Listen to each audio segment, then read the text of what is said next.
Sujata Paul जी, ये क्या एक पब्लिसिटी स्टंट है क्या कांग्रेस का? पहली बात तो यही कह रहे सिद्धार्थ यादव।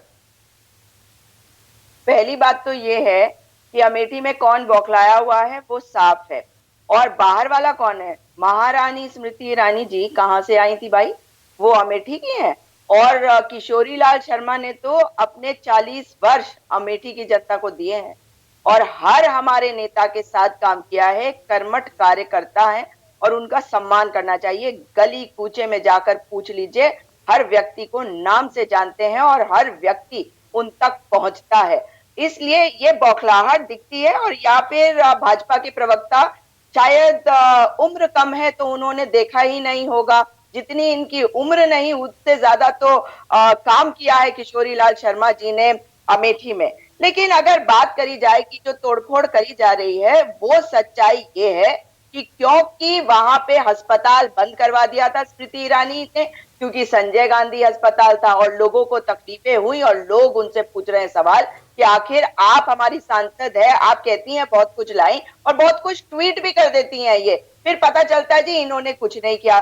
तो अगर आप जाके वहां की जनता से पूछेंगे तो ये बात साफ है कि वहां पर जिस राइफल कंपनी की बात करी जाती है और ये कहा था कि 6 लाख राइफल 2024 तक बन जाएंगे, वहां पर आज तक राइफल्स बनने में देरी क्यों हो रही है इसके बारे में ये बता नहीं पा रहे हैं। भाई कहते हैं कि इजराइल और हमास की लड़ाई शुरू हो गई, तो भैया ये फैक्ट्री तो बहुत पहले से ऑर्डिनेंस फैक्ट्री जो 2010 में राहुल गांधी जी ने शिलान्यास किया, उसके लिए कहते हैं जी कि स्मृति ईरानी जी लेके आई।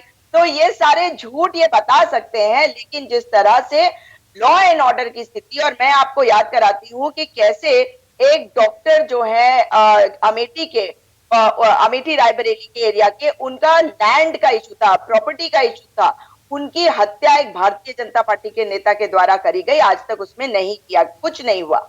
आप इंडो गल्फ फर्टिलाइजर को देख लीजिए, उसको बेच दिया गया। अगर आप वहां पर पेट्रोलियम इंस्टीट्यूट, फुटवेयर डिजाइन और डेवलपमेंट इंस्टीट्यूट की बात करते हैं तो वो राहुल गांधी जी लाए, मगर आज फुटवेयर डिजाइन और डेवलपमेंट इंस्टीट्यूट के इतने बुरे हाल हैं कि लेकिन राहुल गांधी ने छोड़ दिया ना, अमेठी तो छोड़ दिया।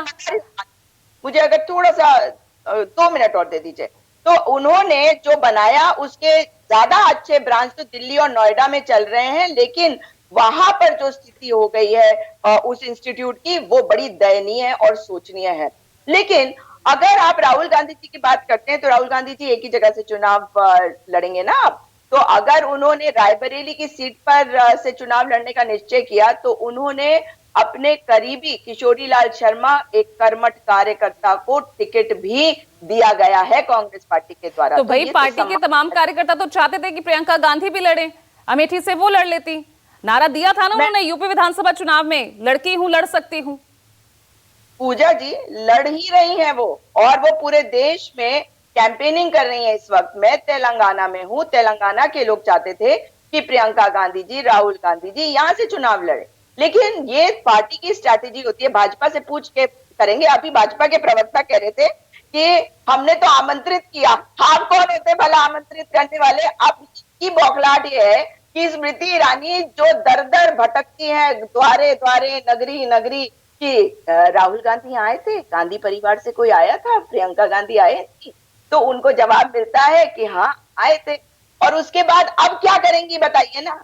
अब कह रही है किशोरी लाल शर्मा जी को उन्होंने पहले ही दिन कह दिया प्रॉक्सी कैंडिडेट। भाई किसी कार्यकर्ता का सम्मान, भाई एक्सपर्ट्स ये कह रहे हैं, जो राजनीतिक विश्लेषक हैं उनकी तरफ से तो यही इनपुट दिया जा रहा है कि यहाँ पर आपने खुद स्मृति ईरानी को वॉक ओवर दे दिया है।